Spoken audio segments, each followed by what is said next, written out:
I've been rushing. I worked on this enclosure way too long. Let me see if I can add another one. New. Is it still pixelated on your end? I'm getting double audio now. I don't know what's going on.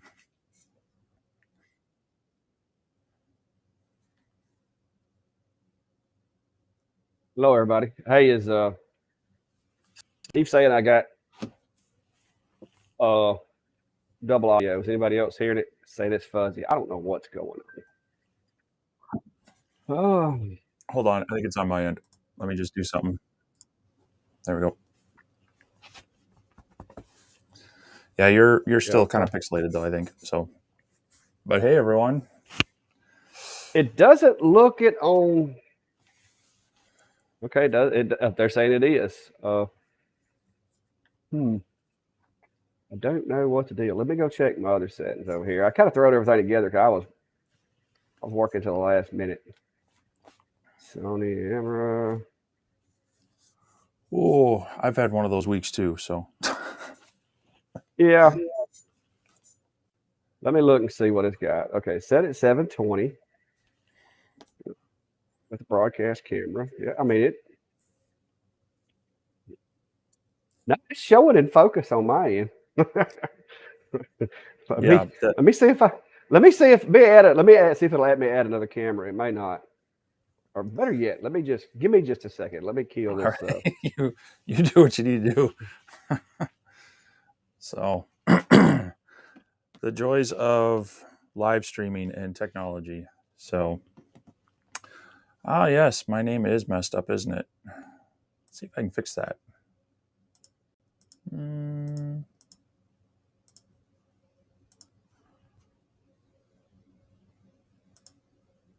Edit name. There we go.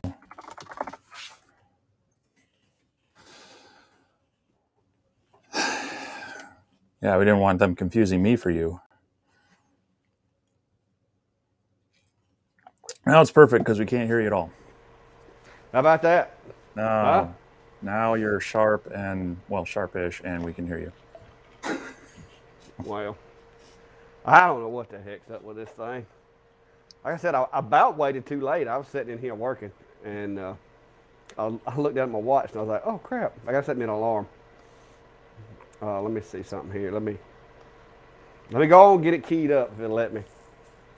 Software's being... all right, check it out. There we go. Except for they should see more of it. We got to... Nope.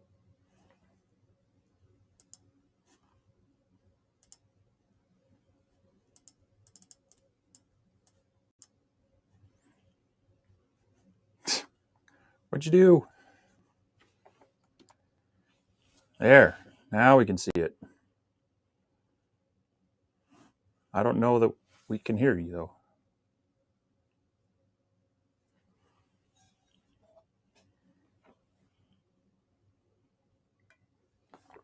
I imagine if we had audio, he would be talking about how he has his sit-stand lifting desk.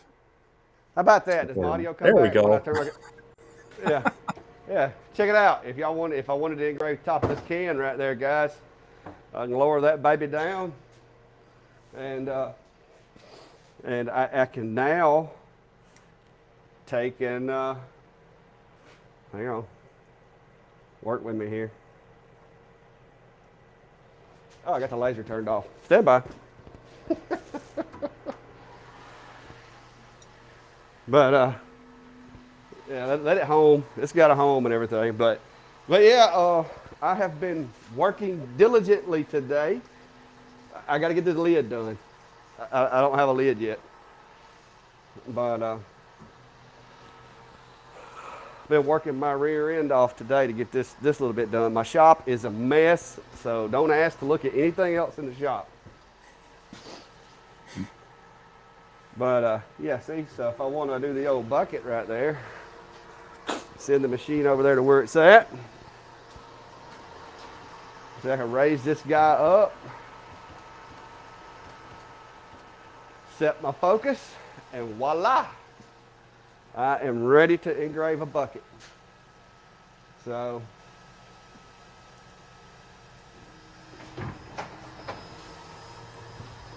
about put it down too low. But yeah, got it working. Been playing around with it a little bit here at the end.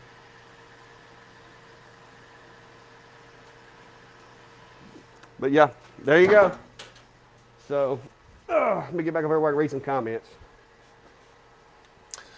There we are. Oh guys, what am I using for a lift here? Well, I showed it to y'all, but let me show you. This is where the magic really happens on this enclosure, and I haven't got my latches and everything installed yet. Check it out, guys. Voila! The whole bottom opens. So I've got the lift down in the bottom right there. If I lower it down, let me get the camera where you can see.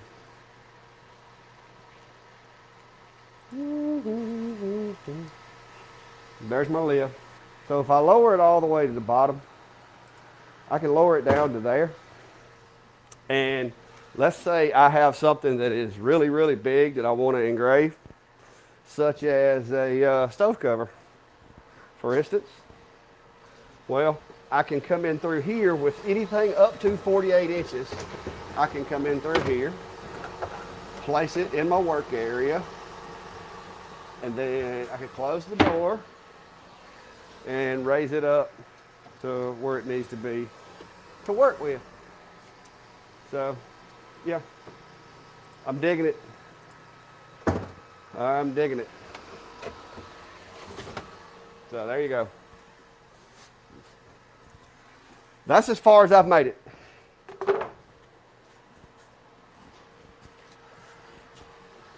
In But anyway.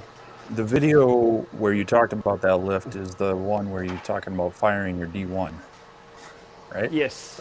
Yeah. So yeah, Yeah, people want to go check that out before it's in the enclosure. You did a whole video talking about the lift before it goes in the enclosure and such. Oh yeah. So like I said, but I've got it. I got a piano hinge on there so that I can shut that. I got to put latches and everything on it. But yeah, that's where I'm at so far. That's where it's at so far. Here we go. Construction plans. Yeah, specking it out. I was trying to spec it out before I built it, but things changed along the way. But so now, are you going to add a camera in there? Yes, I kept the fisheye camera that was in my other enclosure that my buddy took with him today. So I've got the fisheye. I'm gonna try it, and if that doesn't work, I guess I'm gonna throw darts at it till I figure out which camera will work. But That'll be interesting. anyway, there it is. There it is, guys. In case y'all wanted to see it, there it is.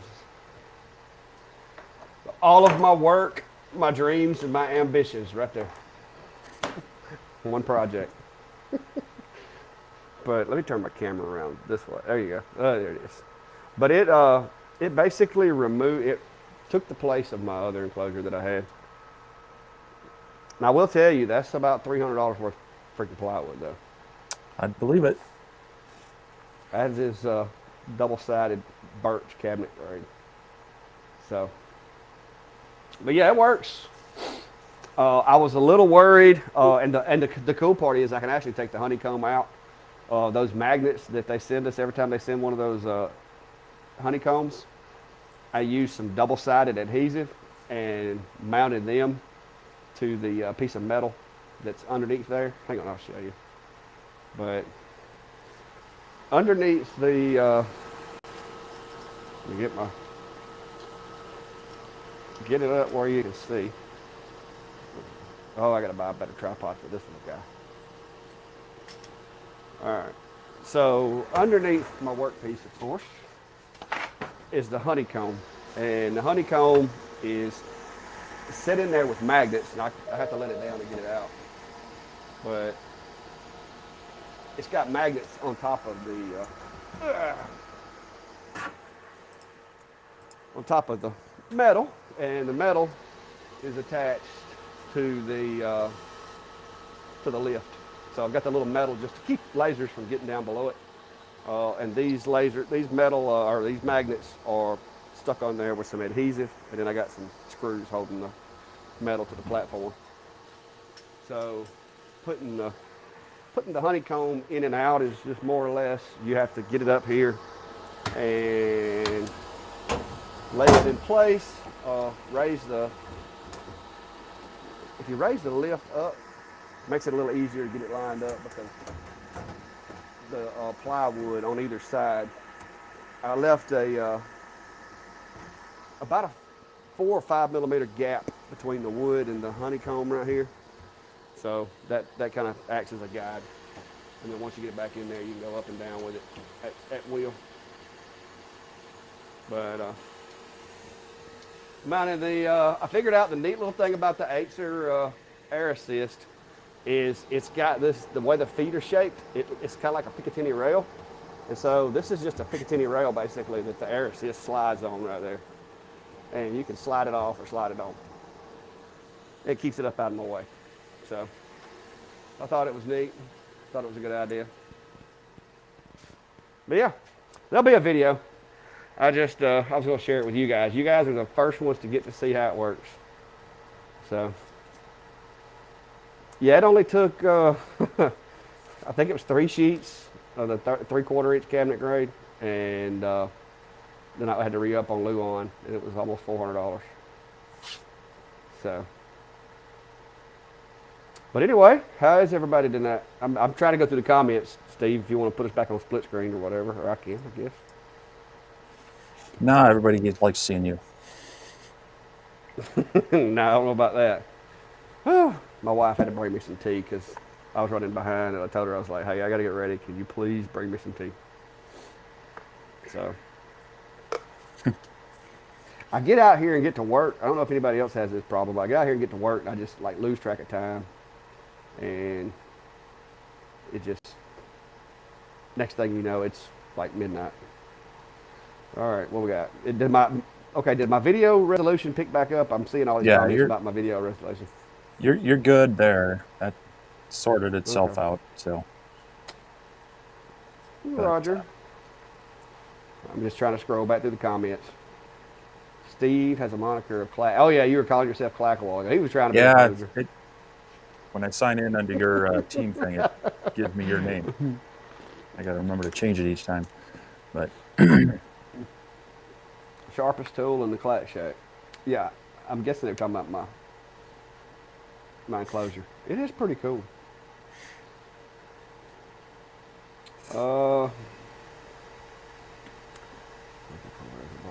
Well, Robert, I was wanting to pull air from the bottom, but as you can see, I opted to come in through the wall.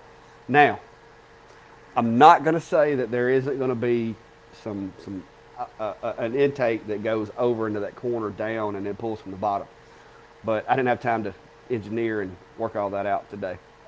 I just wanted to get where I could use it because with that machine down and my computer station was tore all to pieces, my lasers, both of them, were down completely. I did get all my stove covers caught up so that I had no orders pending in case things went bad. But now with it like this, I could do a stove cover if I needed to, even without the top for it yet. But I plan on this week maybe getting the top done. But I've got to order the glass, and it's 48 inches inside length. So I'm trying to decide if I want to put 2 windows in it or just one 12 by 24. Structurally speaking, I think the 12 by 24 in the center would be best.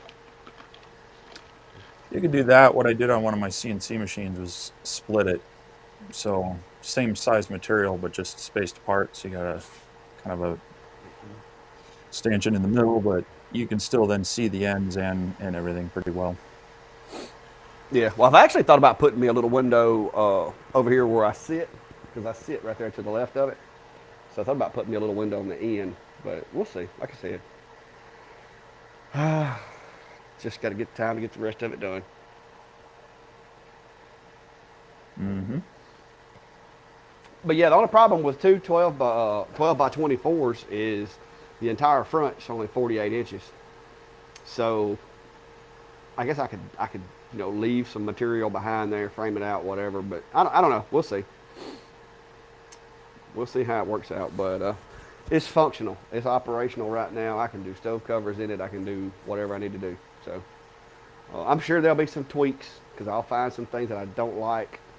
I've got to go in there and do some cable management in the bottom of it. It looks like somebody run over R2D2 or something in the bottom with all them cables. And I've got a power strip in there that cuts everything on and off.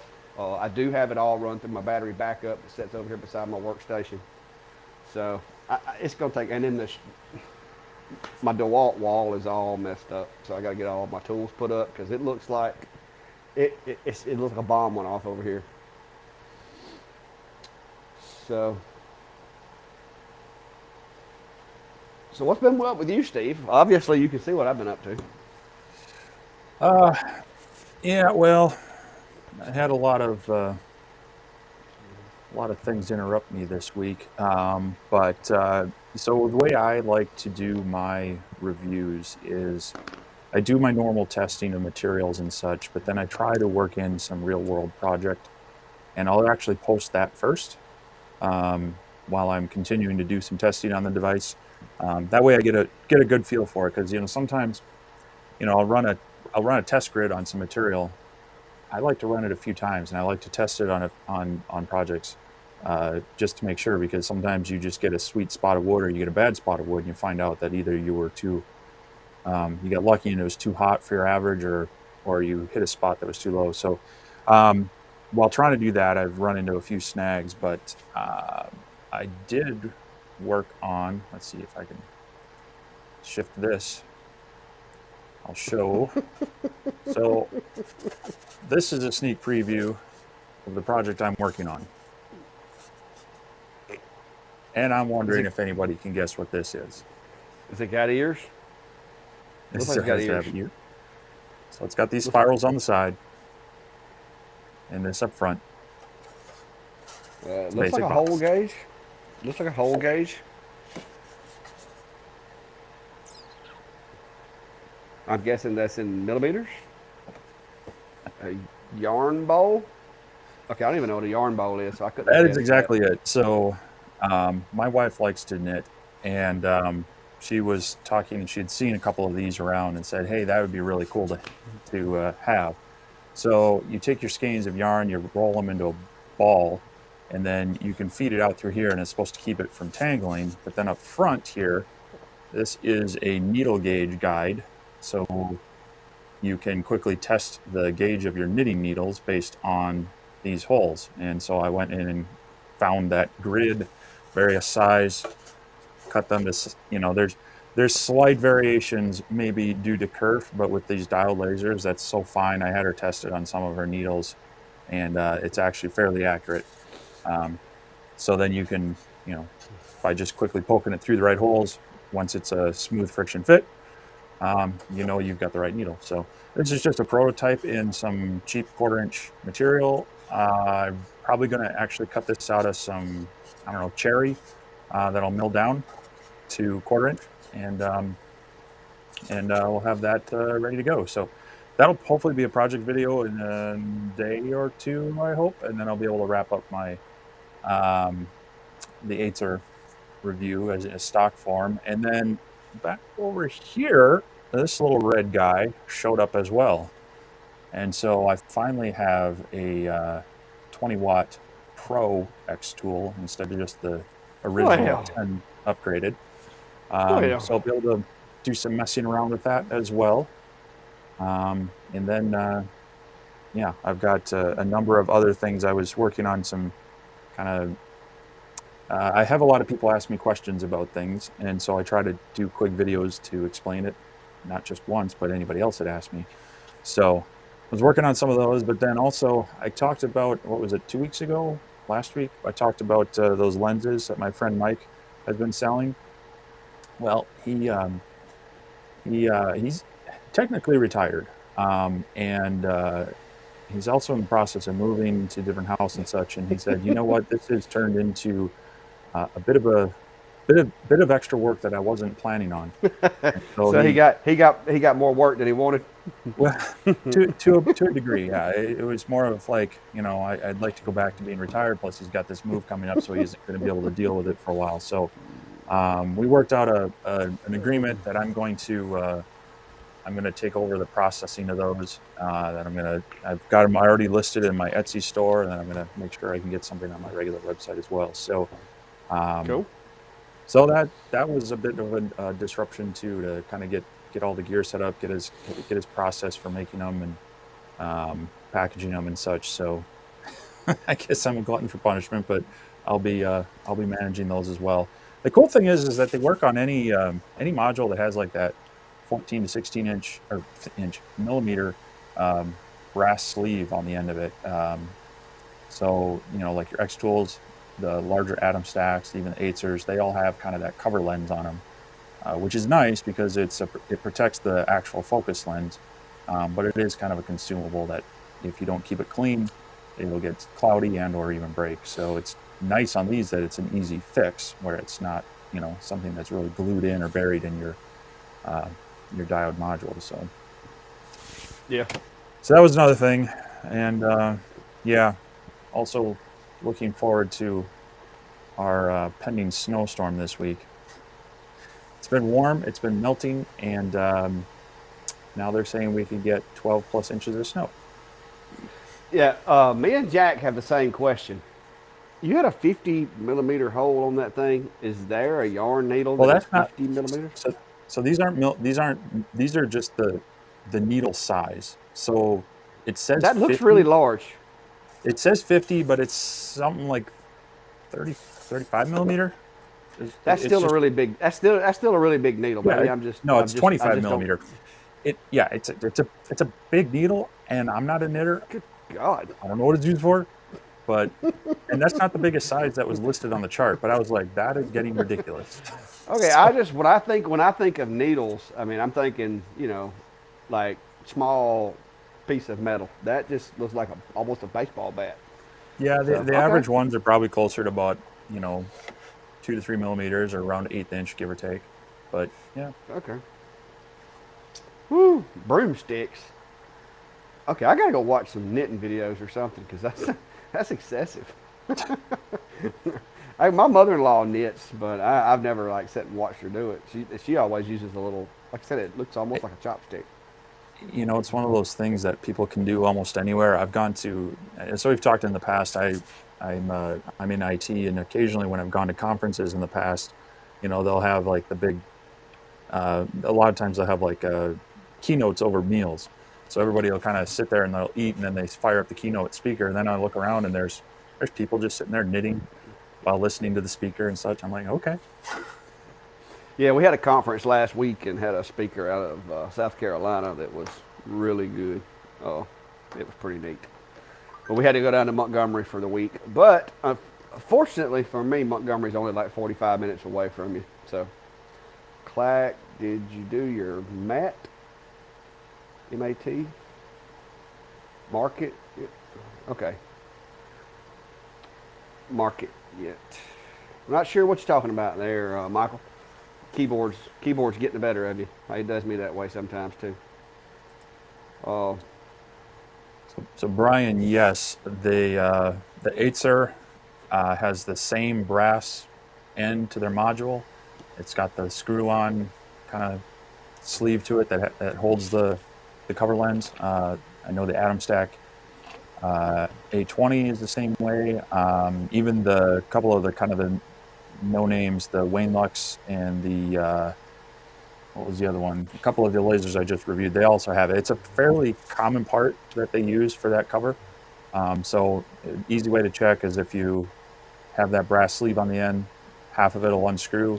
It'll be about 16-inch outer diameter, or 16 millimeter outer diameter, excuse me, and about 14 millimeter, man, I am bad at that tonight, 14 millimeter inner diameter. And they're either held in with like there's a brass ring nut in there on the inside, or some of them are now just siliconing them in, so you can pop them loose with some acetone, and then I supply some O-rings in there that hold them tight as well. So Apparently, my wife knew that they made those big needles. She's saying that those are used for the blankets. Oh, the one that I tried to bid on at the auction. Guys, did I tell y'all about that? I got cocky at an auction. My wife decided she wanted a blanket at the auction where they were auctioning off my candle holders. And so I was like, I'll get you a blanket. And the bid was like $75. So I went up there and I was like, okay. So I bid $100. Well, I waited until like literally 30 seconds before the auction was over with. Went back by there, and this guy that had already bid behind me, and he bid like 150, or no, 125. So I went back and I bid 135 or something like that, like with 10 seconds left to go, and somehow this guy like managed to get over there and bid 150, and I didn't see it in time, and so I didn't get the blanket for her, but. Yeah, so she told me she'd rather me just order a blanket online and get it cheaper anyway. So, but I did help drive the price of that blanket way up from where it was. There you go. So, but I put the link to the lift if anybody's asking. Somebody asked, where was it? There it was, right there. But yeah, I've got a manual, and this is something I haven't. This is something I haven't showed you guys yet, but I gutted my Monport and I have put me a 8-inch scissor lift in it, and I did a little redneck engineering, and I have it to where I have a knob on the outside, or well, I don't have the knob yet, but I'm going to have a knob on the outside of the Monport, and when I turn the knob, the scissor jack goes up and down. I did so using a few parts I found on Amazon, but I haven't got all the bugs worked out of it. And then my extension came in, and the Monport got put in the back row. So I'll get back on that as soon as I get this fixed. What's up, Todd?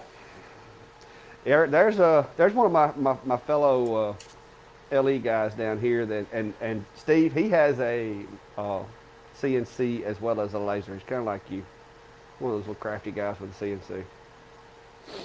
Well, Norbert, I was supposed to have been getting the 3D printer, and that's what I was kind of hoping for, but whoever it was that wanted me to try it out either changed their mind, forgot about me, or something. So what I wound up doing is I'm doing some research, trying to decide which 3D printer I want, and I do plan on getting one, but it's going to be a little while, because I just bought all the stuff to build this enclosure with. You can make weird little stuff like this. I was thinking more like knobs and brackets and mounting fixtures and stuff. No one makes useful things with these. It's always just a little tchotchke. Yeah, but right now I'm spending so much money getting this. I mean, I just spent $179 on the extension and then $170 for the electric lift because I wanted it to be cool. Which it is really cool. It is really cool to be able to let that up and down, because I do like ammo cans. People bring me ammo cans a lot, wanting those engraved, and then like pretty much anything up to about 12 inches now, I can lower the bed, put it in there, and engrave it. Boxes like these little jewelry boxes, the jars with the different kind of lids. I mean, it's just it opened up a whole bunch of stuff for me. I have all 3.2 which work at this point. 3D printers.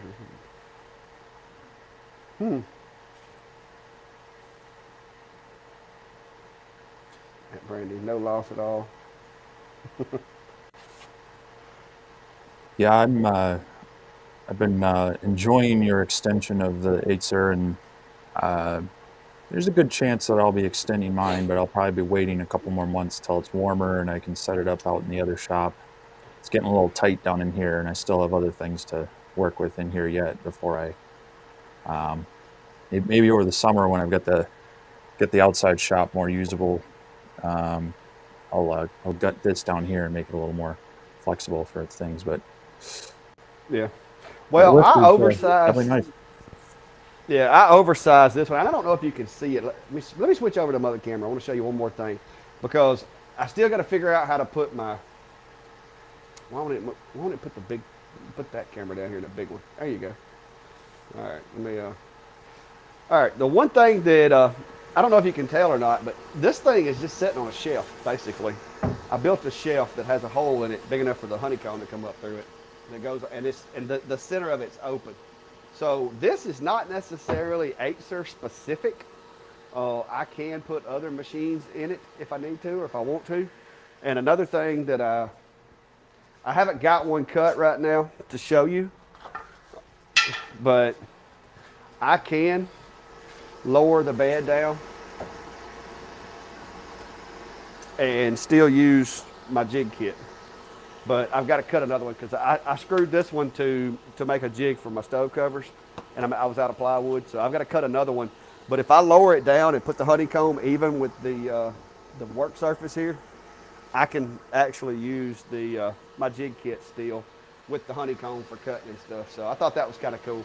But this is not set up specifically for an Acer, so technically I could put any long body in here. But I've kind of got my eye on the V35. Not gonna lie. That's gonna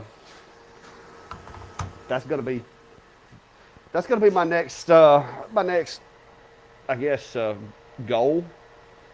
I guess you could say.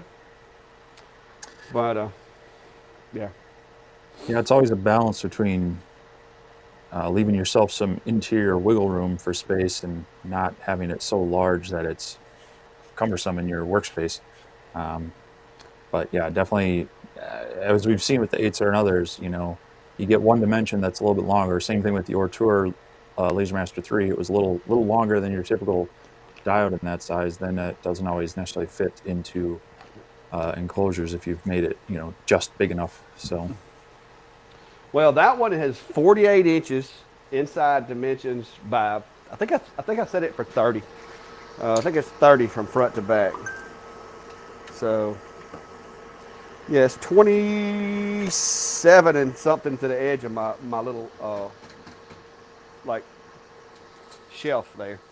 So it's like, it's big enough I can still grow into it. So if I want to, I can put something bigger in there if I need to later on, because I didn't want to spend all the money on this enclosure and then next year they come out with a machine that won't fit in it. Beaver Creek, I usually use the glass that you get from JTech Photonics. It's like, I think the 12 by 24 is like $31, I think. But I usually put that in there for safety because it's a little bit more money, but I do have people come visit with me while I'm out here working, and sometimes I'm not paying attention to what they're doing. So just as a precaution, I do put glass in them that'll protect them. I've used just orange acrylic before, but I've got away from that because it still worries me when people come to visit and they walk over there and look in the window. So I don't want anybody to get hurt.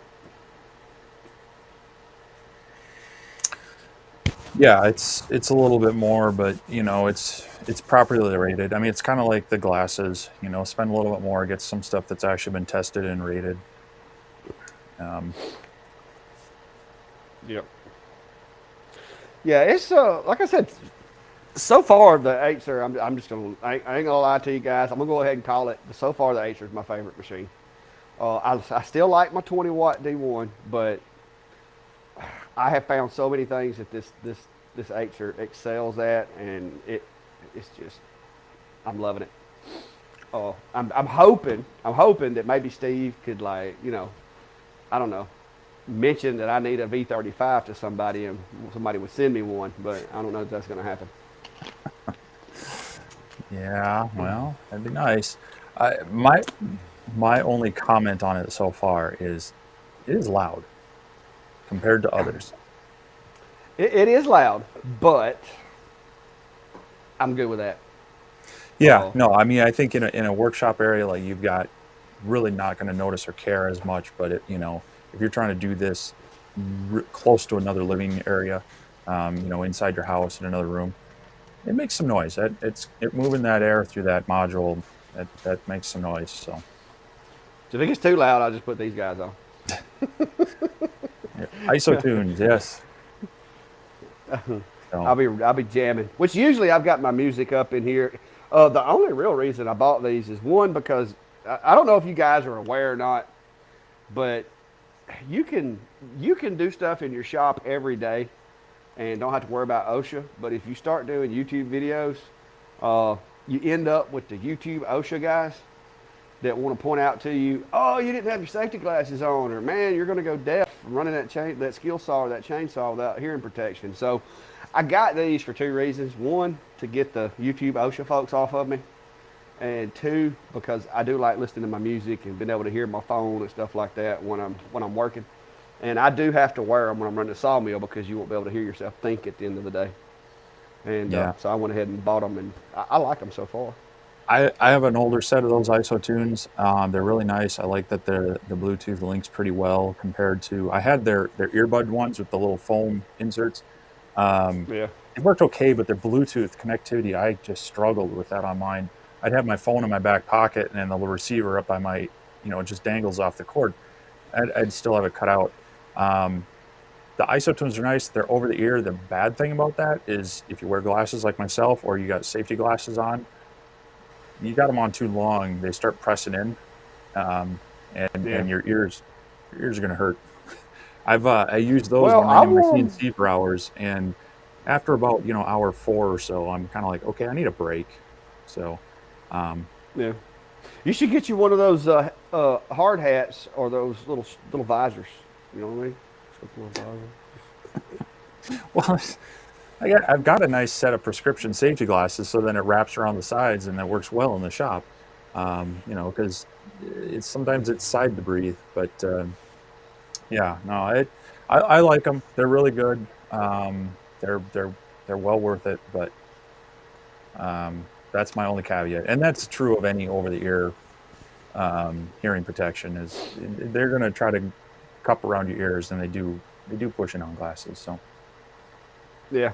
Todd, as far as glass cups, I don't know what kind of glass you're talking about. I've done I did the wine glass with the Z1, I think. But I do mason jars, I do wine glasses, I do shot glasses, I do. I'll go grab one quick that I've done. So, I'll be right back. Oh, look at him. He's got the away window. Yeah, Brian, while he goes to look for that, Brian, you would think that would be the case if Acer, saw me using their machine in videos. You would think they would like, hey, would you like to upgrade or whatever? But I have bought everything X-Tool in this shop. X-Tool's never sent me anything to try out. Now, somehow Steve like bribed them or something and got him a 20-watt Pro, but I don't know how he pulled that off. Yeah. So now this might not look like a glass, but I know down south there's many a beverage that comes in this style glass. Hang on, hold up. But that was one, and this is another, and one was done with tempera paint. The other was done with Brilliance marking spray, and honestly can't tell the difference. What you can tell the difference in is the time it takes to put the Brilliance marking spray on versus tempera paint. It takes just a little bit longer airbrush dry time. But did you ever? Well, you said you got somebody's in there talking about some white lightning. I'm having to clean mine out. It's dusty here, guys. It's not clean like it is at Steve's place. Well, just have the maid come through there. Yeah, yeah. All right, so that is. Wait a minute, stand by. That is Ceramark etched, and that side, it's hard to see. I need a black cloth. That is done with spray paint. So it's in there. It's etched. It needs cleaning. This hasn't been washed or cleaned with acetone or anything, but I plan on doing some with the CO2 as well. Just hadn't got around to it, but that's what it looks like. My little mason jar there. And I've got some other ones that I'm going to do. I've got some salt shakers over there. I've got this big glass brick I'm going to do. I've got all kind of projects in the queue that I hadn't got a chance to get to yet. So, but yeah, Todd, you can do it with a diode, but you've got to use some type of marking agent or you've got to come up with a way of causing the laser to interact with the glass rather than just pass through it. It's not going to do it without without some kind of coating. Todd, both of us, I know I've got a couple videos that pretty much walks you through the process of how I do it. So just go on there and look for keyword glass, jar, shot glass, just keyword search them. All right. Pumpkin? Toot. Okay, we're just going to call her Pumpkin. Uh, Pumpkin, all I can tell you is I use pine wood. And you want to run air assist. I know everybody says don't run air assist when you're engraving. But when you're engraving and you want it to go deep in the material and not just stain the outside of it, I run air assist. When I get through engraving it, I hit it with a little bit of 120 grit sandpaper or 220 grit sandpaper, and it's back to normal. But I run, though I did those 7 the other day. I did all of them with the 8s. I did 7 stove covers. It took my burn time down from like 35 minutes to 20 minutes for each stove cover. And I run them on, I think it was 90 speed and 100% output, or maybe an 80. I may run them at 80 with full air assist, and it did a awesome job. And like I said, it only took 20 minutes. So. And that's millimeters a second, not a minute. Yeah, yeah. No, if you you run that slow on millimeters per minute, you'll be cutting something. Well, I mean, people coming from CO2 world are used to millimeters a second, and originally the LaserBox software and I think XCS default to millimeters a second, but a lot of other manufacturers of diodes default to millimeters a minute, and that's one thing that I like to make sure people clarify when they're talking about their speeds, because if someone thinks you're talking about millimeters a minute and you do it at 90, that power, well, they're going to have something like my cut test from last week where it's all burnt out. Yeah. Going to be needing the spritz bottle. Yep. But do well on. Okay. Yes and no on this question. Yes, it does good on tumblers, but you got to know what you're doing when it comes to Yetis. I'm going to go ahead and tell you. Yetis, I don't know what the chemical makeup of their powder coating is, but if you use Academy brand, Walmart brand, or Hassel Outfitters off of Amazon, it's a lot easier than Yeti. Yeti, you got to get that perfect power to be able to get all of the coating off without going so hot as to make the silver turn gray. There's a balance. So if you're going to do Yeti brand, just know that they're a little tougher than the cheaper tumblers are to do. Would you agree, Steve, from your experience? Yeah, I honestly I don't do them myself because, as you said, there are plenty of other options online or even locally for less expensive tumblers, and it is a harder coating on there, and then it's a fine line between burning that off and etching the stainless underneath it. So then the other issue is with any of these, the color of the tumbler also makes a difference. So it helps to kind of stick to a brand, do some tests on the various colors, get your specs dialed in, and if anyone else wants you to do Yetis, I would tell them you're going to need to give me a spare to get it dialed in. So.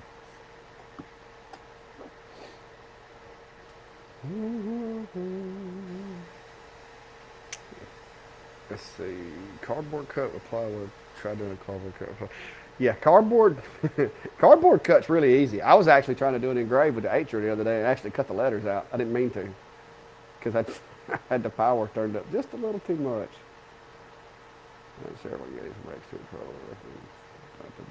Yeah, can't say the same thing, and I agree 100% with that, because Yetis, they're a different breed, and it varies from color to color.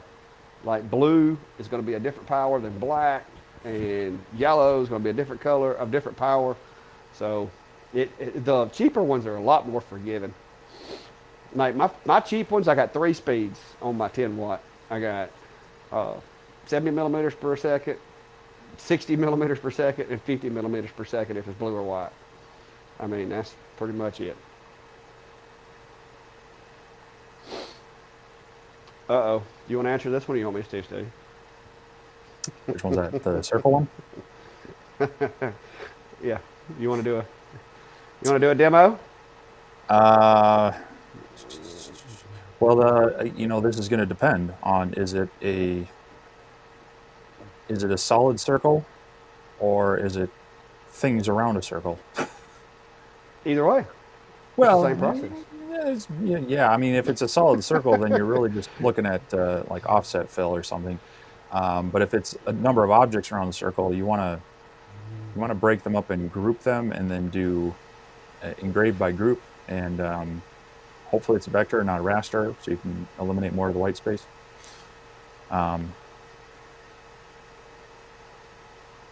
Yeah, you've got. Oh, Hang you on. had it. Is it up there? Yep. Okay. Now, waiver for all the Karens out there. Uh, there's more ways to do this.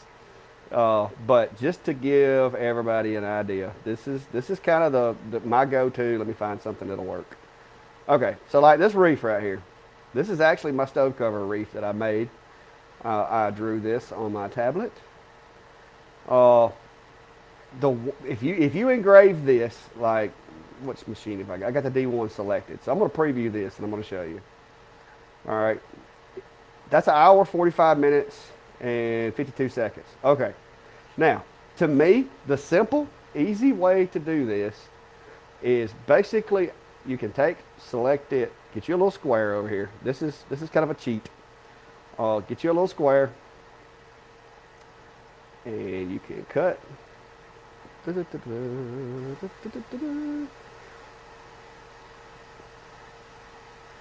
Select. And then I'm going to select that, select this, and then use the booleans to cut it. Now, the only step that I didn't do is to show you how to do the other half. So let me back this up. All right, take that, got that square. I'm going to duplicate this. This is an easy way as far as the way that I usually do it, just to get them done so I can be done with it. All right, I've got a file built that does this for me, but let me go and move this in here. I'm going to stack those lines, make sure they're stacked. Like zoom in, make sure they're exactly on top of each other. All right, now I'm going to select this and I'm going to duplicate it. All right, so now I got 2 of them. Then I'm going to go back, I'm just going to select one of them. I'm going to select this line. Then I'm going to do my chop. All right, then I'm going to take this one, select that one, select this line, do my chop. And now I actually have, let me change the color of that one. I actually have 2 different layers which I can turn off and turn on. And I just eliminated a whole bunch of white space. So we went from an hour and 45 minutes to now 22 minutes and 58 seconds. So that is the easy way, in my opinion, to do splits. So there you go. How was that? Did that work? Did my audio quit? Nope, you're good. Did your headphones quit? I'm not hearing anything, Steve. Did my audio quit? All right, I'm not hearing nothing.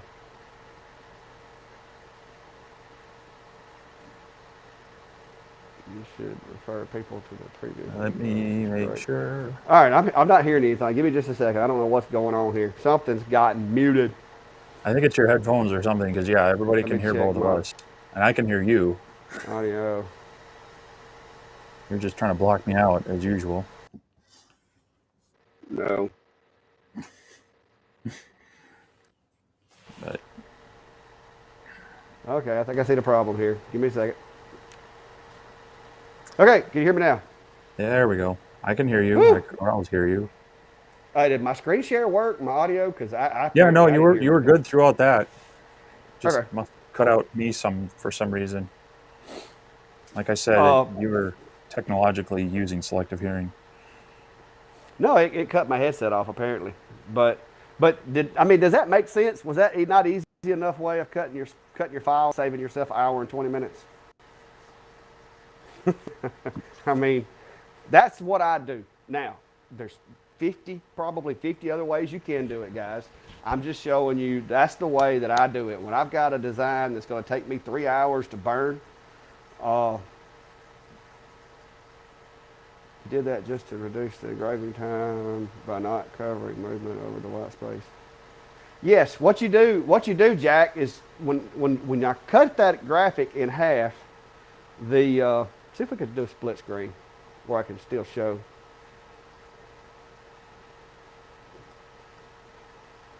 When I cut the graphic in half, Jack, if you notice, I'm going to get it centered.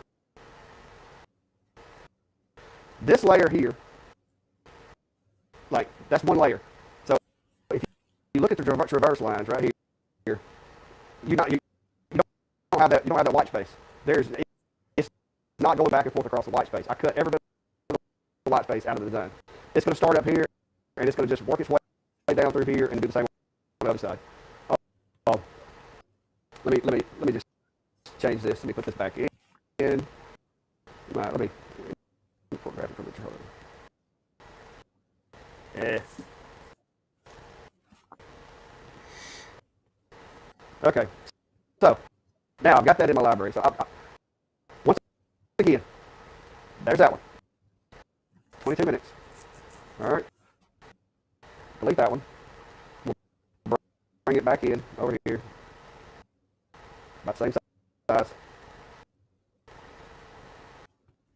Hour and 29 minutes. Your audio is getting kind of choppy now. But that's an hour and 29 minutes right there. You can see all the traverse moves are going across the white space here. So that's what you want to get rid of. But anyway. Let me turn it off. Yeah, I think your computer wasn't so happy doing all that. Well, I apparently launched my editing software too accidentally. I didn't realize it. That probably didn't help. Yeah. But you see the whole. Yeah. Well, the good news is one of my forensic machines that I have at work, Steve, that has a total of 14 cooling fans on it, has been retired. And as soon as I get it clean and sterile, I'm bringing it home and it's going into my work office in there to use to do video editing with. Well, part of the problem, guys, is I'm out at my shop off of a repeated wireless network on Wi-Fi. But I do have a gig of internet, so I don't know if that's it or what.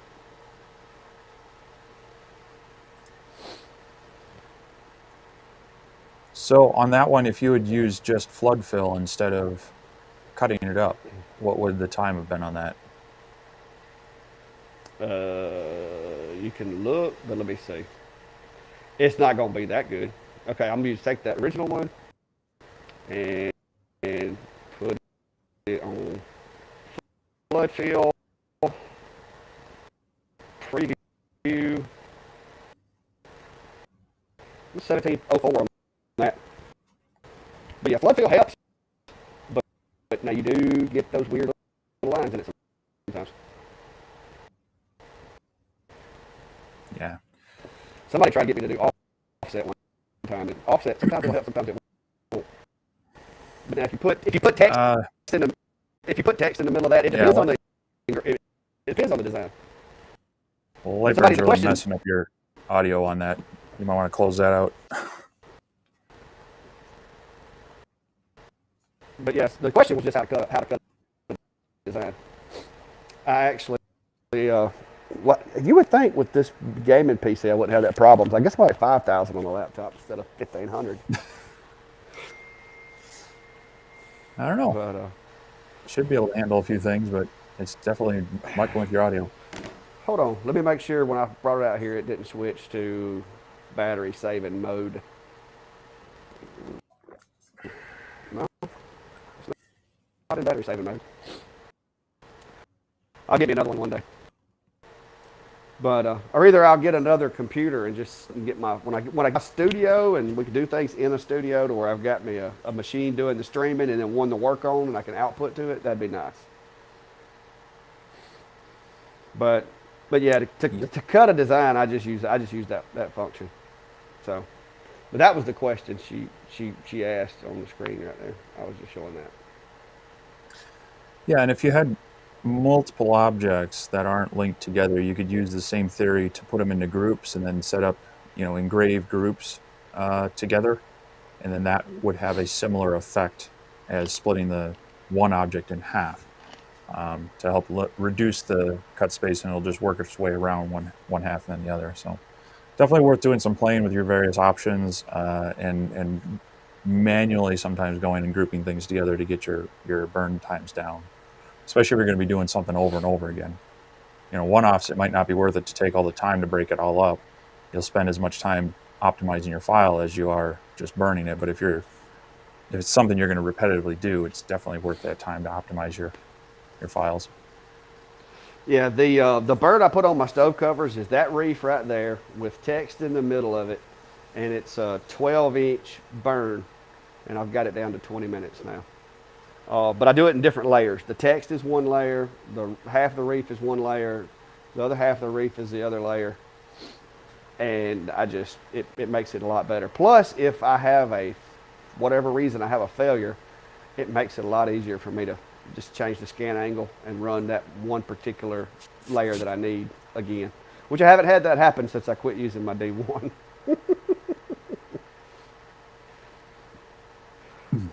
No, honeycomb check messes up the camera calibration. I don't know, it does for me. I can never get one to calibrate with the honeycomb check on. How about you, Steve? Yeah, I messed with that on mine, and it didn't help it any. I don't know that it messed it up, but no, actually, I think it was having harder time seeing things with the honeycomb check on, so I left it off. And their instructions tell you to use the default profile for the 8 megapixel camera. It's worth it to actually go through the lens calibration and then the lens calibration first and then what's the other one, the alignment procedure, or is it the alignment first and then the lens calibration? Go through both first, then alignment. Yeah, do the lens calibration. Make sure you print out that dot, and it needs to be on like a 5x7 card. Don't print it out full sheet on a piece of letter, because that won't see it right either. That'll get you a lot more accurate setup on your camera. Yeah, Brad, like you said, you can try flood fill, you can try offset fill, sometimes helps. Layering stuff out is a lot of times. Just keep in mind that you want to remove as much of the white space from a design as you can to maximize your speed. And like I said, that helps. You get rid of all that white space. Because even with white space scan turned up really high, one, it just looks like it's rough on a machine going that fast and then slamming on brakes. But to me, it's just a lot smoother when it just sits there and works its way around. But I am excited about my new enclosure, guys. I gotta get a lid on it. I gotta get a top on it though. Does the contrast fit the 8 The camera is not. I'm going to give y'all a little tip. Basically, that camera that Comgrow sells is very similar to the first one I ever bought that I run on my main enclosure over here. It's almost the same specs. But the camera is not really specific to a machine. You've just got to set it up and calibrate it for the workspace and for the different machine. Yeah, you might need to raise it up higher than they have for the Comgro on the 8 to get the whole area. Um, but it shouldn't need a whole lot extra height because it flows over the frame of the Comgro pretty well and then cuts it down once you get it set up. But as far as the Oh, he's talking mount, about the mount. yeah, they do have an option for mounting it to like a surface, like surface mounting it to whatever the laser's sitting on. I don't know that you're going to be able to get it to mount to the machine itself without drilling into it, which I wouldn't necessarily want to do to the laser. So you could maybe rig up some sort of clamp that you attach to the rail. But yeah, I would just go with the hard mount on wherever your laser is sitting on. You just got to be mindful that it doesn't move in relation to. So if you've got a spoil board that you can mount your laser to and the camera to so it doesn't move, then that might work. But I don't know that without creating some of your own kind of jig to clamp onto that back rail of the 8 natively, it's going to take a little bit of engineering to do it. Yeah. Brad, I could be wrong, but I don't think I am. But the only way to turn off that flame sensor is in Xtool software because Lightburn isn't set up to access that setting on the motherboard. So whatever changes that you put into place with XCS or LaserBox or whatever, those settings will stay until you change them in there. So you should be good. That's what I did with mine. I turned it off because that thing, it shut my machine down at 2 events, and I finally just turned it off. Well, I'll let you know there, Robert. I can promise you I'm going to try. I'm going to be looking for some really high resolution fisheye cameras. So I've got the camera that come out of my other enclosure. I'm going to see if I can make it work, but we'll see.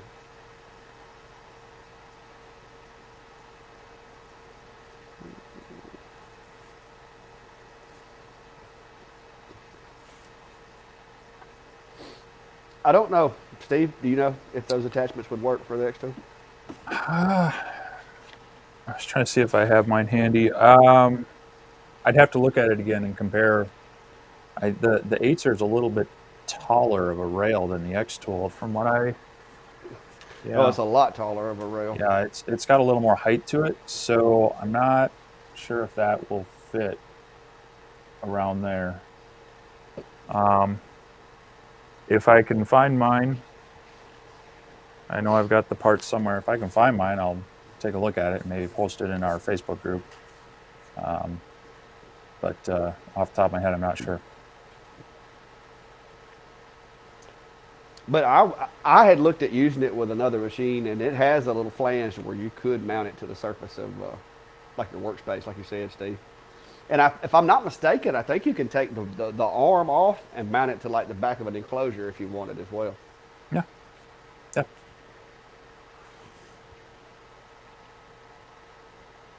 Let's see what we got here. Colin, no, I generally don't because I had a trouble with a fisheye camera calibrating. Now, if I'm using a fisheye camera, if you run the calibration, I don't think it matters what you set it at because I have better luck calibrating the cameras without the fisheye turned on because it gave me trouble, and I've got 2 enclosures that have fisheye cameras. There you go, Steve.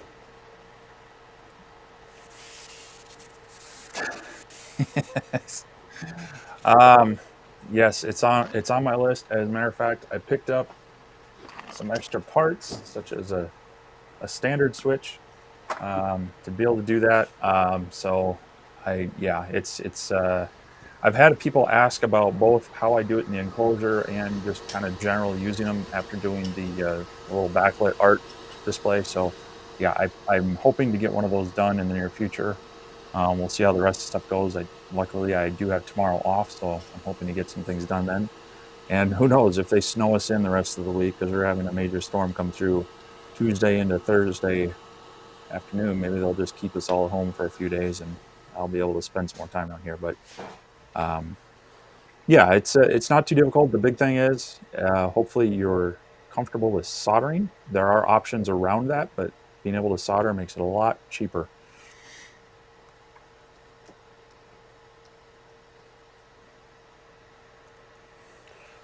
All right, let me show you something, Steve. Speaking of LED lights, check the roof of that guy out. Yeah, that's 16 foot of LEDs. Mm-hmm. Now you need to do the RGB addressable ones so you can have it, discoing while you're laser cutting. Well, I used to get the RGBs, but the white light output of these guys is way brighter. Oh yeah, So, yeah. You get the so I, specific the 5000K ones.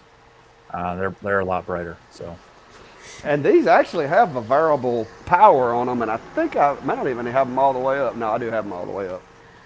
But I bought 2 sets of those. I put one in one of my fabric enclosures, and then I had the other one over there. Can you etch a gun with a diode laser, Jason? It depends. not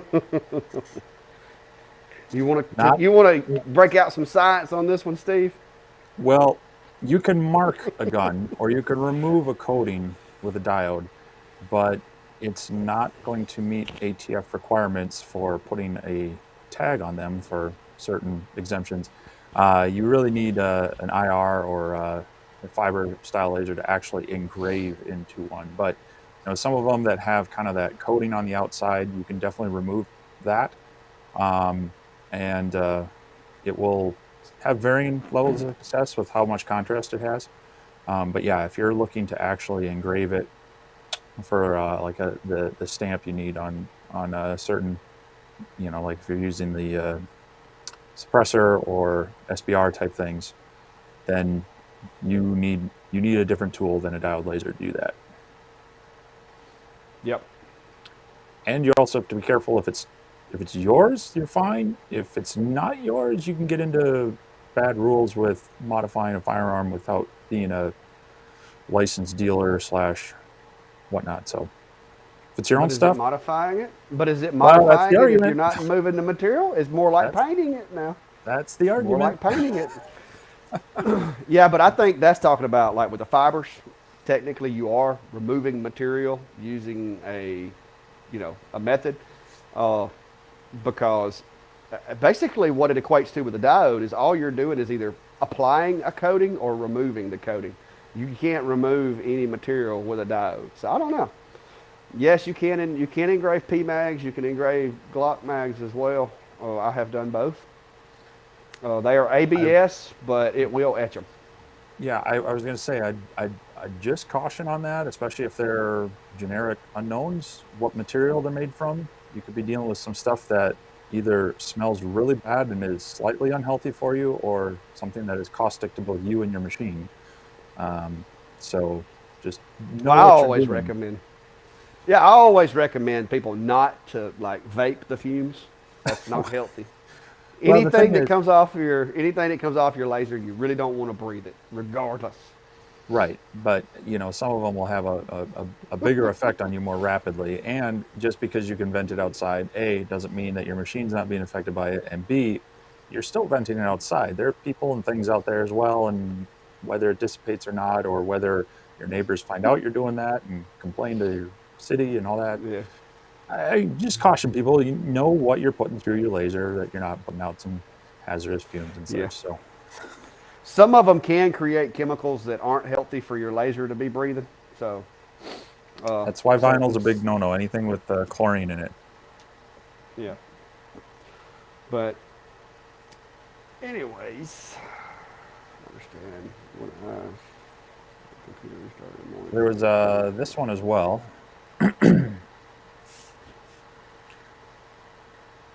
How do you attach your shield to your enclosures? Are they talking about Lexan or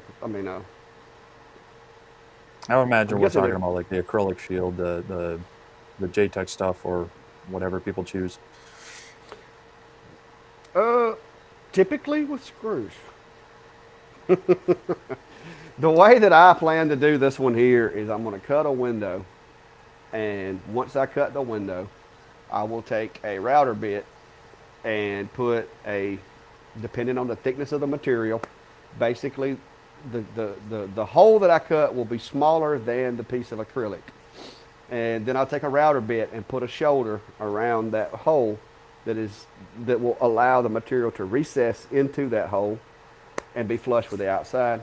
And take a really sharp, really small drill bit, and you can drill acrylic, but go slow and make sure it's a really sharp bit, because if it binds it too much, it will split.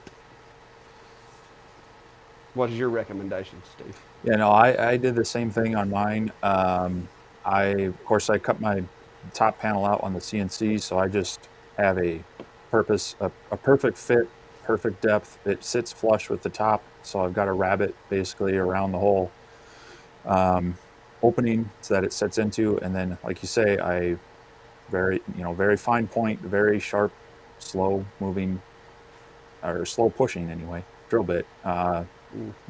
To make some holes in there, and honestly, drill them bigger than your screws. It doesn't need to bite into the acrylic. That's another way you're going to crack it. So make sure you go with the drill bit larger than your screws, and let the screws bite into the material and basically clamp it in place. And that's all I do. I don't put any extra sealant or anything on there.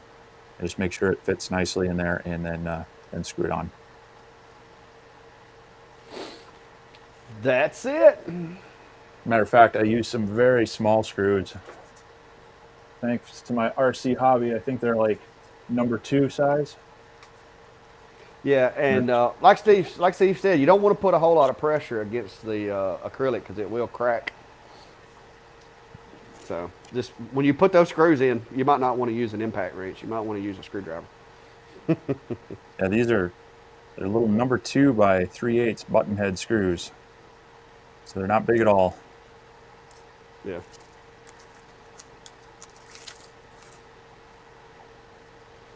Well, ordinary woodworker, he must not have been in here. I'm going to have to show you. All right, ordinary. There you go, guy. You slacking. He said he's got his built, but he's waiting on the door. That's where I am at. I got two pieces of the door cut already, but I don't have it put together yet. I got to buy another piano hinge. I bought a 48-inch piano hinge to go under the bottom of that one door, and they like those things.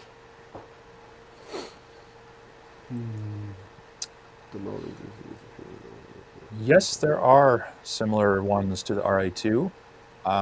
Ortour has a new one out that is very similar to it. It's a chuck style, except for you don't have to take it apart to flip it around. Might be getting one of those in the shop in the near future.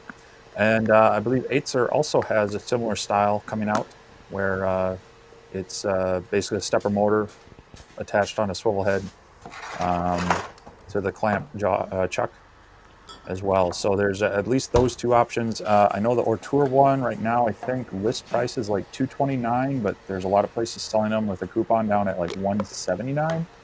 And last I checked, I think the RA2 is still $250. So some savings there, and should have a similar functionality, if not better.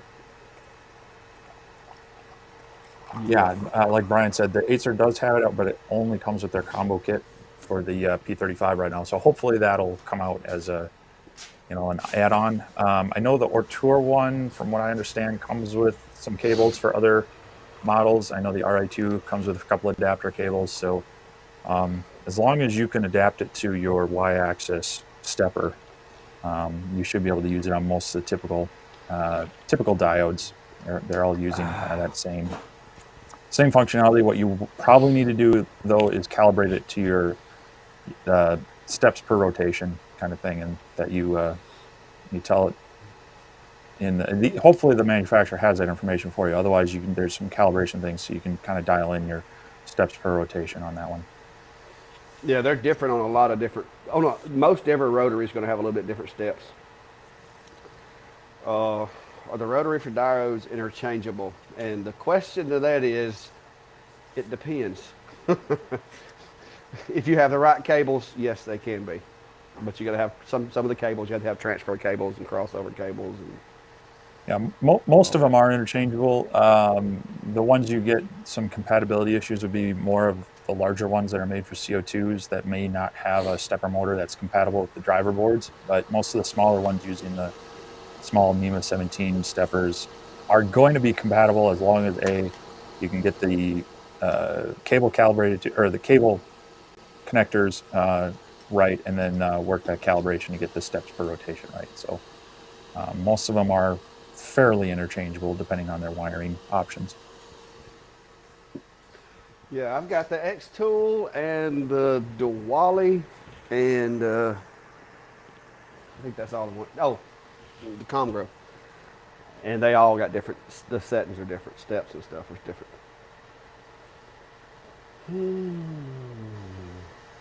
Oh, here you go. Science question, Steve. Let your geek hang out, buddy.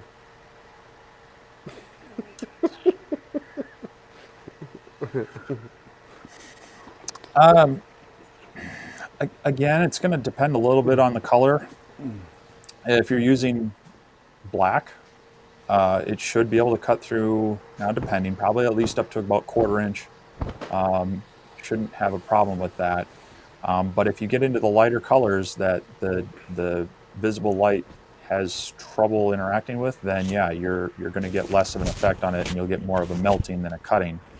The other thing is it's really helpful to have air assist on when cutting acrylic. Helps keep that material moving, keep it clean, but also helps cool it off as well. So, maybe a little more information on what type, and also, are you sure it's typical acrylic? Because if you're using something like a polycarbonate, that stuff cuts horribly. Sometimes even extruded versus cast will have different effects as well. But yeah, if it's like a lighter color, a yellow or a white, it's probably going to struggle even if it's opaque. That is one of the big reasons to step up to like a CO2 is if you're doing a lot of acrylic, it's going to take a lot of the headache out of it for you. But doesn't mean you can't do some acrylics with diodes. I've got a couple of videos on cutting acrylic with diodes. It goes over what colors are problematic and what colors are best. Black is always your friend when it comes to acrylic. So, appreciate you, Robert Foster. No, it goes back to the science. Wait a minute. Did you hear? You see that guy said it was going to be 80 degrees? Yeah, 80 degrees in North Carolina. I've got some friends down there. I'll have to yell at them about it. But Jason, regardless of how much power the machine outputs in the 450 nanometers wavelength, it is not going to cut clear or. Now the semi-transparent, there are some semi-transparent colors that you actually can melt. I wouldn't call it cutting because it doesn't look pretty, but that's a science thing. The color of the beam does not interact with any material that allows visible light to pass through it. So that's the whole problem. Yeah, basically. Steve, my wife just informed me it's supposed to be in the 80s here this week too. So enjoy your snow. Well, we don't have hurricanes or gators up here, so I'm fine. That's what I tell my friends in Florida. The wild animals that can kill us up here are at least furry. Bears and wolves and things like that. There you go. It's all about absorption. That's what Mark says. But yeah, if the material does not stop the light from going through it, it's not going to cut it. That's the whole thing in a nutshell. Now, that's why, but with a CO2 uses a different frequency, different light for the cutting, and it will cut transparent materials. And that's the only reason I've got the CO2 over here. I mean, that's just for acrylic, and that's it. I don't do nothing else with it. I can cut wood better with it now that I've got my adjustable bed in it, but it's still not going to beat my diodes. Jack clarified he's using dark green from Amazon that's advertised for the X-Tool D1. If you Green.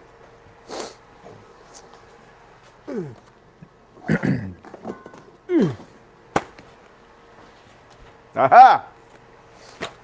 See, you're not the only science guy. Dark green. Let me check with my color.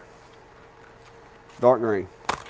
So yes, apparently you can cut green, dark green, right here. Light green, yeah, it cuts somewhat. Not great, but it cuts. So I'm guessing this dark green is the color he was talking about right here, right? I would think it's closer to that, yeah. Well, meanwhile, at the back cave. All right. I mean, there might be, but again, they're furry. So, Quit picking on those bears up there, Steve. no, he's talking about Bigfoots. Oh. But that's more of a Pacific Northwest kind of thing, I think. You know, Oregon and Washington. It's too cold for them here. I'm gonna need my spectacles. Oh, we're gonna get a live demonstration. Yeah. Look at that. Raise that puppy right up there. I wish that foot was on the other side of the machine now. Yeah. It's not. So let me put it right there. And from my memory, make sure it's going to frame. Yeah, that's enough. That's good enough. All right, so I'm going to run this at 7 millimeters a second. One pass using the 8-ser, and let's see what happens here. Let me turn my air assist on.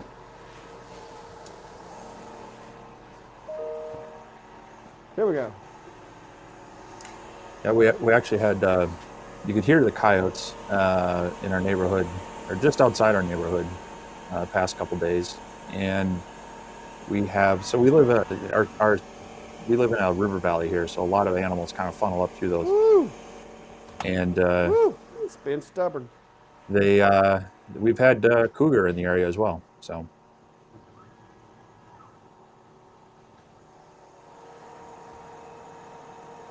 All right, so I'm gonna slow this down. Seven was a little hot. So I'm gonna go with 4 millimeters a second. I'm gonna run it 2 passes. That way I can get this over with.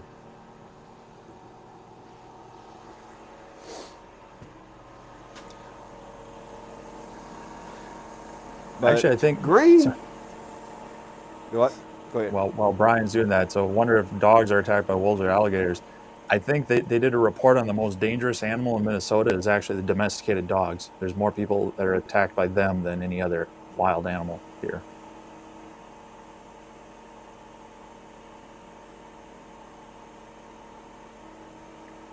So this is 4 millimeters a second at 2 passes? It's set 2 passes. It seems like it's running a lot more than 2 passes here, guys. Let me see if they got it all done. Yeah, that cut it. All right. So yeah, it cut it. Didn't do a real pretty job of it because I didn't frame it well. I don't have a camera yet. Let me run another pass. All right, there we go. But yeah, that is at 4 millimeters a second, 2 passes, and I've got the air assist about halfway up. But that's 100% on the 8-ser. So, yes, and this is the little box of green acrylic, or it's a multicolored box, but this is the green out of the box. So, that really looks like more than 2 passes. Oh, it's because it's ending over here. I got to get used to the orientation of it. But yeah, uh, got a little bit of bubbling on the back side if you can see that. Probably need to go a little faster. But yeah, you can cut green, but it was a little resilient there in the beginning. So there So we that's a go. 20 watts of power. 24, sir. Yeah, sure.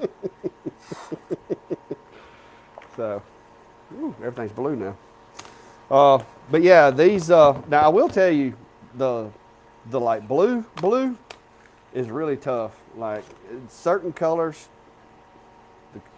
like that is actually about the color of the diode, and it's really hard to cut. So I bought this pack, and I've got a couple of videos out there. Just go and search for acrylic, and I've done a lot of testing using the X-Tool D1 20 watt. I think I did some with a 10 watt, and I've got some videos that I've done with the Monport as well. So, but yeah, it stinks. I'll tell you that. I'm be glad when I get my top for my enclosure.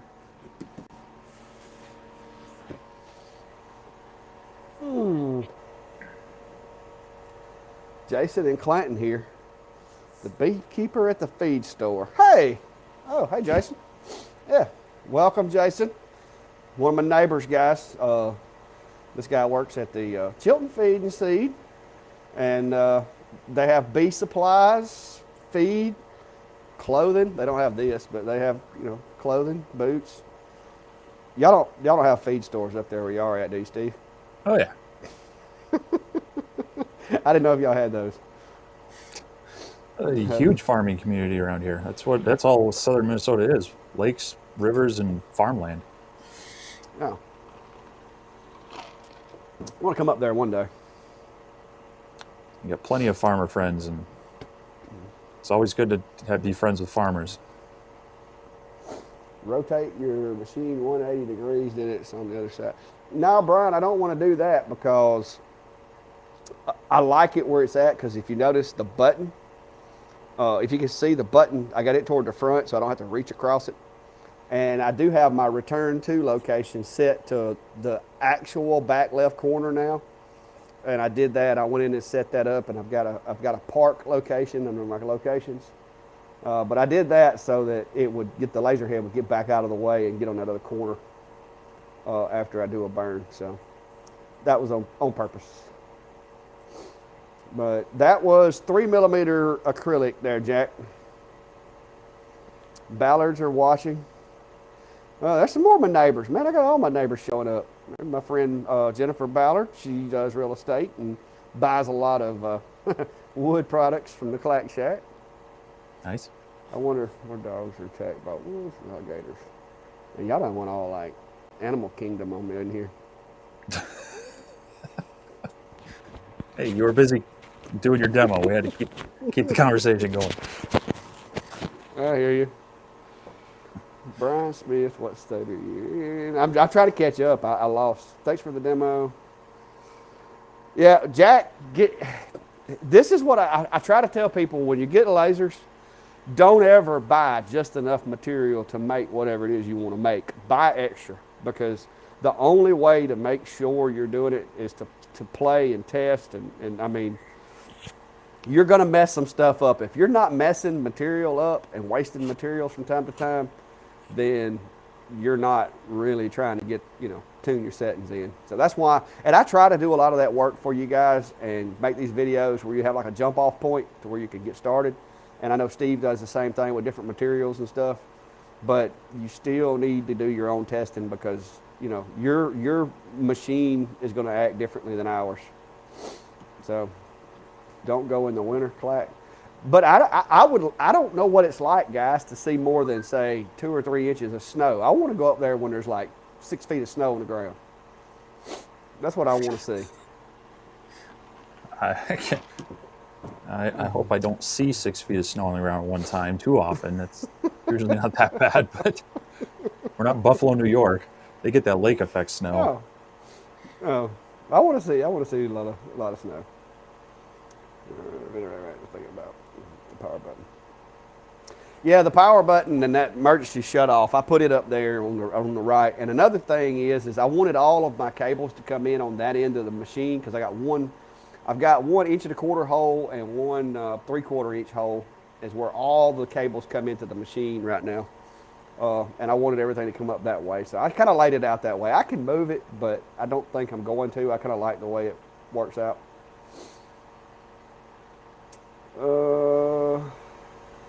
Yes, Beaver Creek, I do. I don't think Steve does. Steve doesn't like it. The closest thing I use to that is this 1/4 inch cheap sanded plywood that you get at Home Depot. So and I have a love-hate relationship with this stuff. It works well a lot of times, and then it'll mess up that other time. Then I start hating on it again. Yeah. But I use primarily the Luan. I did buy some of the different plywood like from Home Depot. Some of this I have over here is the 1/4 inch stuff from Home Depot. And it works pretty well because everybody kept asking me about Home Depot's plywood. So this is what I wound up getting from Home Depot. And it cuts well. I mean, it doesn't have the voids that some of the Luan that I use does. I will give it that. It's a little more sturdy. It's a little more rigid. So, but it still cuts pretty well.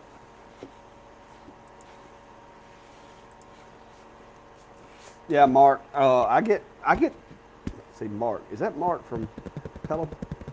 I get mine at Russell Do It Center, which if you're not far enough away from one, you could actually go to one and get it. But that stuff's reasonably cheap, and but this is a little sturdier. This doesn't bend as easy, but it's also a little harder to cut. So, but it cuts pretty well.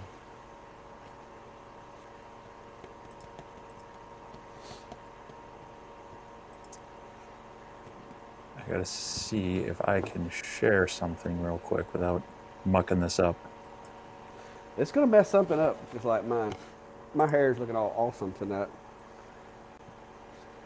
All right. This, can you see that, or am I still like partial? It could be bigger, but then my eyes bigger? aren't Oh, big. here, My eyes aren't real good either. Okay, there you go. So right here. All right. Now, if you look at the color chart, that's this. What is this? 18 to 20 inches. It looked like it said 20 where you were pointing. Yeah. Dave. Now, whether you believe the weathermen or not, but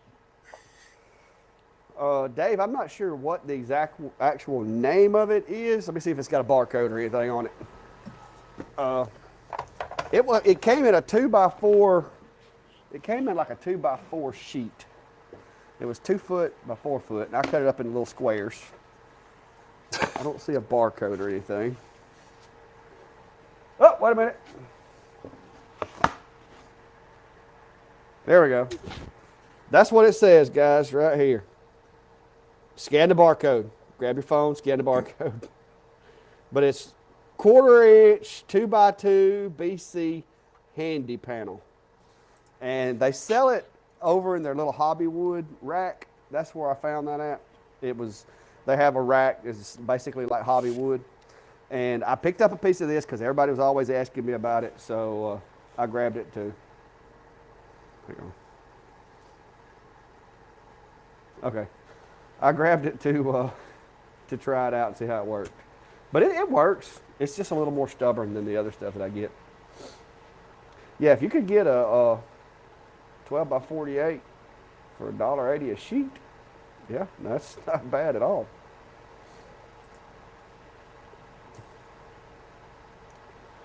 Good program to convert pictures. There's several programs, Michael, but it just depends on your, yeah. That's for I put on my hoodie a while ago, guys. I've been out here crawling in the ground, putting this piano hinge on this machine and everything. So the one thing y'all learned about me, I ain't trying to be pretty. All right, I'm out here working. If I was all pretty, I wouldn't be doing work. If you see pretty people, they usually ain't doing a lot of work. Sorry, Steve. Hey,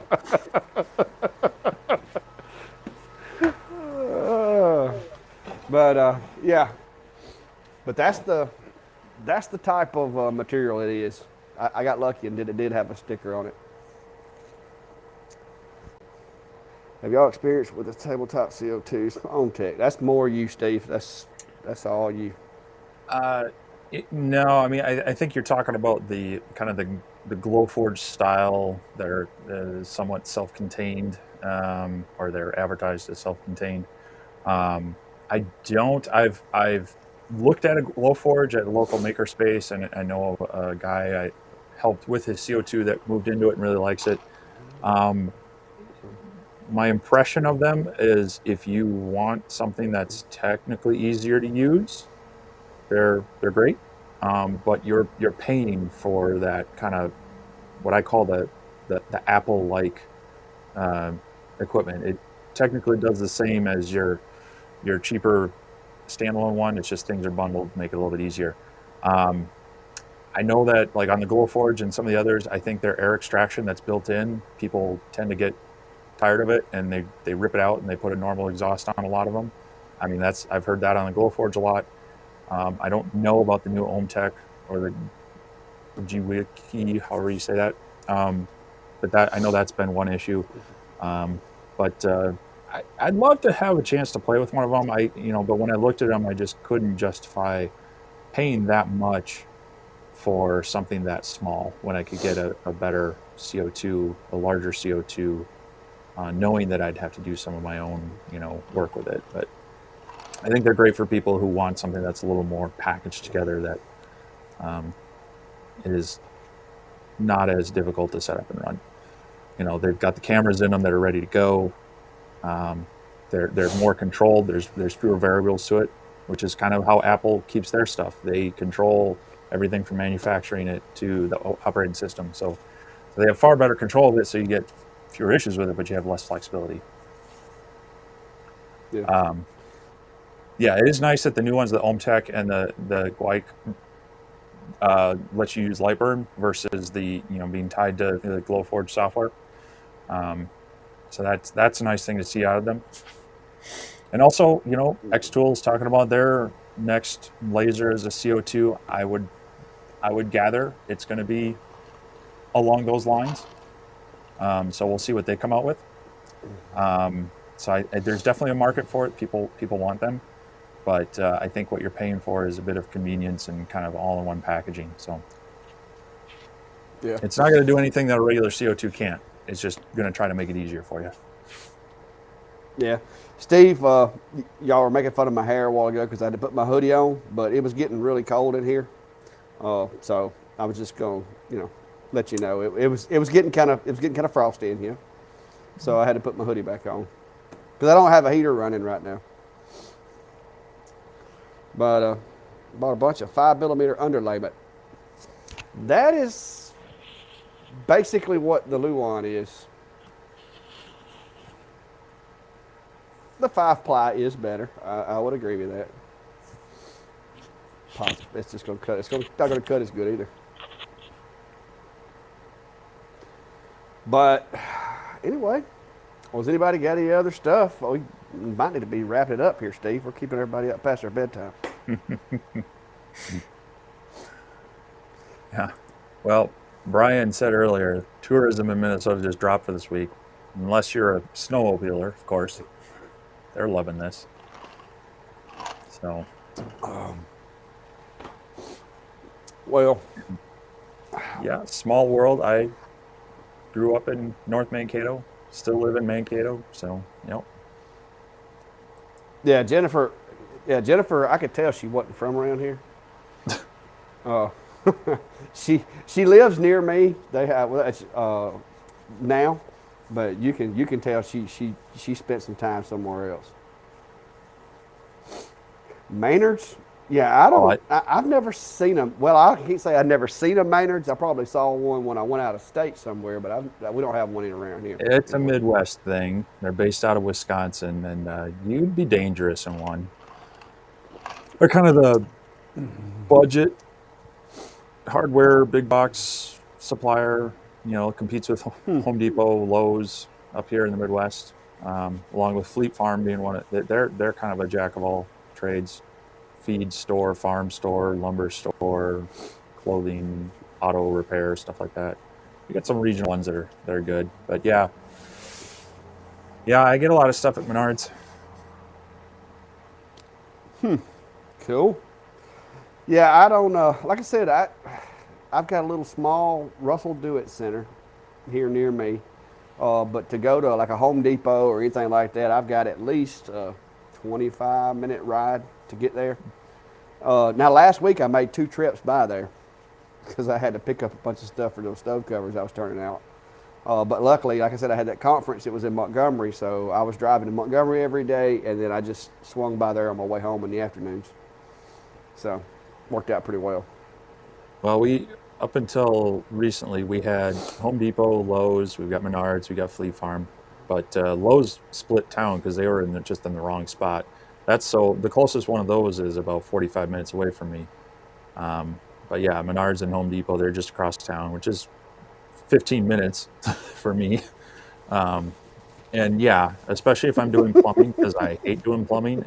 It's usually any project is a 3-4 trips to Menards or Home Depot. Luckily, they're right across the street from each other. So, and you can get frozen pizza there. You get pizza at the hardware store? You can get pizza at the What hardware the store. heck? I get pistachios Oh my there a lot gosh. too. If I ever come to visit with you, we're going to have to make a trip. I got to see Oh that. yeah, what? So yeah, Brian had it right. Menards is, as far as tools and supplies go, Menards is between Harbor Freight and Home Depot. They've got the cheap off-brand all the way up to they stock Bosch and others for stuff. But yeah, they've got a grocery section. They got the paint section. They got All right. They don't have clothing though. Oh well, no, they do have clothing. Never mind, they got that too. Oh, All you could right. live If there. you tell me do they sell alcoholic beverages?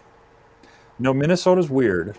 Okay. I was just Other fixing to say if they sell some Miller Lite in there, that's a redneck come out there and started that store. Yeah, so here you cannot. The only thing you got to sell them in liquor stores, other than what's called 3-2 beer, and then you can have that in grocery stores. But I don't even know you get that in. I don't even think you get it in gas stations. So yeah, That's they different. don't.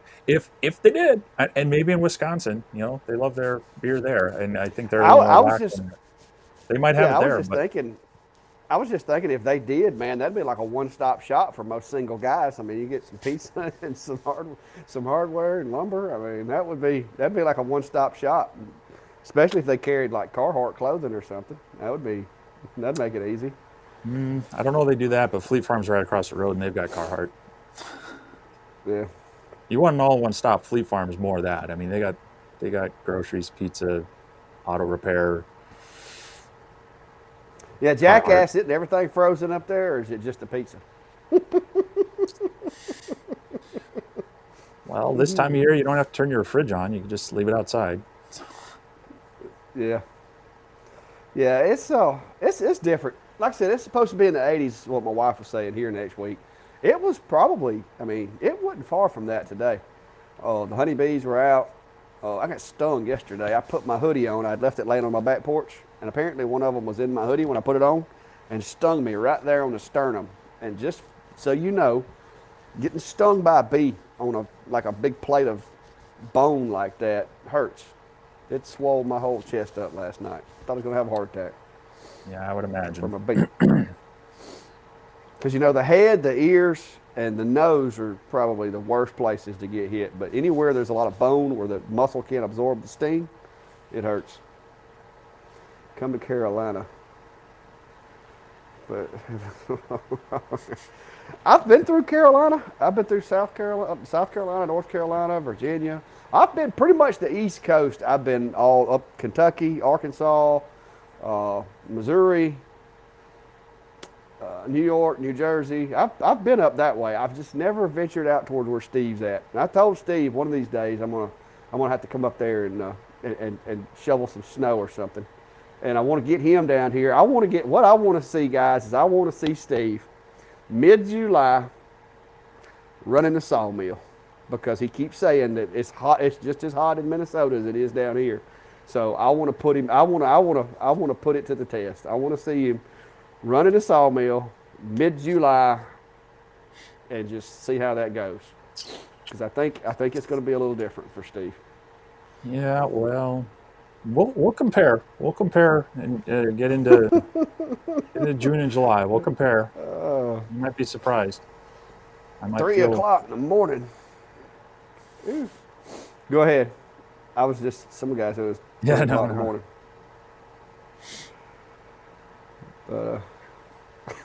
See, they agree with me. They agree with me.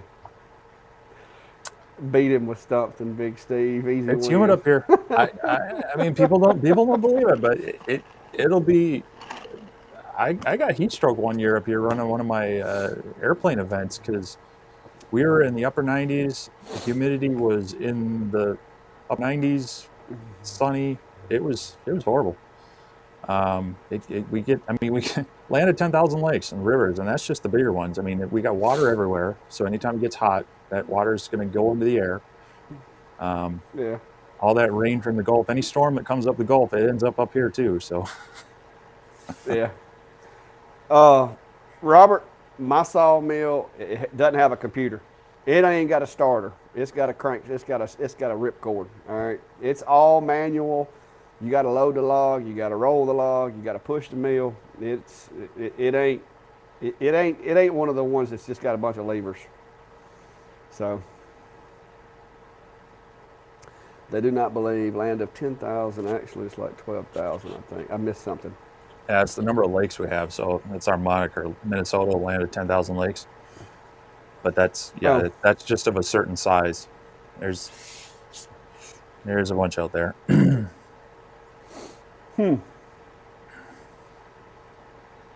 But yeah, it would be fun. You said you are going to be possibly coming through this way, but it's not going to be anywhere near the summer, though, right? No, why would I come down there in the summer? Yeah, no, See, 'cause that's when it's fun. I'm seriously looking at being in the Georgia area, southwestern Georgia area, coming up in April for an event. And so, yeah, we'll have to see. I gotta make sure things line up as far as work, and that I want to figure out what other side trips that might be. And so, Clack's shop is basically along the way. If I take one route or the other, so definitely could have a meet up there, at least the two of us, and oh yeah. And go from there. But yeah, I'm looking at doing that at least then. And but yeah, June, July, August get busy for me with both hobbies. I do still love the airplane stuff, and that's when it's nice up here and all the events are going on and whatnot. But yeah, it'd be cool. Like I said, if we do see that it's going to work out, though, we'll try to bring you guys along. Because I'm gonna try to get him to at least hang out for a little while, so we can do some cool stuff down here. Steve's gonna stage a yeah, he's but when he comes down this way, though, need a conference or expo, you guys could host one. Now I will say this: if you're anywhere nearby, and I haven't got the dates and everything isn't confirmed completely, but in September, they're having our little local chapter or local group of folks that have channels that do YouTube, which most of them are the farming type channels and stuff like that. There's not very many that do, kind of what I do. But I've been invited to attend their their regional Alabama, or the Chilton County, Alabama YouTubers Conference or whatever that they're doing. It's basically just going to be like just a meet and greet type event. And it's going to be held in a town that's probably about 15 minutes from my house. So I do plan on doing that if nothing comes up. But yeah, y'all be hard pressed to stay here, guys. I don't got that kind of room. You can come hang out in September at that event maybe, but you have a hard time finding a place to sleep over here. The shack's not heated or cooled, which I'm working on that cooled part. But anyway, heck, we almost made it 2 hours, Steve. So I guess it's time to go. Starting to get a little cool out here. Well, it's the reason I don't do it out in the shop most days in the winter. Yeah, my wife, the biggest complaint my wife has is when people come over to the shop, there's not a bathroom out here. So my next shop has to have a bathroom. But anyway, yeah, look at that. Look at that, guys. One more time. For those of you that didn't get to see it, let me move my tripod back. There it is in all its glory. All that area below it is going to be shelves and storage. I just haven't got around to doing that yet. And then that's the under part. It's inside there. I got to get the latches and everything. That way I can put material on it, raise it up and down. But I am very proud of how it turned out so far. I'm tickled to death, man. I worked my butt off today on that thing. But anyways, thanks for coming, guys. Is there a bush nearby? Brian, I don't know if you've watched my videos. If you see my intro, that drone fly away, that's my house. There's plenty of bushes. We don't. We just, there's a tree right behind the shack here. But anyway, thanks for coming, guys. And it's awesome. Great to see everybody here. If you hadn't already, like my channel, like Steve's. And if you're not a member of our Facebook group, which has been kind of slow lately, but me and Steve both been busy. But that's more for you guys to post your projects, post questions. If you have something that you want to share with other guys, or if you see answers to a question that's been asked that we haven't answered, you can go into that group, post, talk, socialize, whatnot. We will be sharing any videos that we do or events that we have coming up or anything like that. It's a good place that if you're looking for a product, you can message us or tag us in a post and all that good stuff. So if you hadn't been to that Facebook page, and I think Steve just put it in there, make sure you go check that out. But over to you, Steve. Yeah, it was great seeing everyone again, and looking forward to getting some things out this week, and we'll see you all back here for more chat about everything weather, animals, and laser creations next Sunday. Yeah, y'all were talking about Bigfoot. All right, guys. Y'all be safe. Have a good night.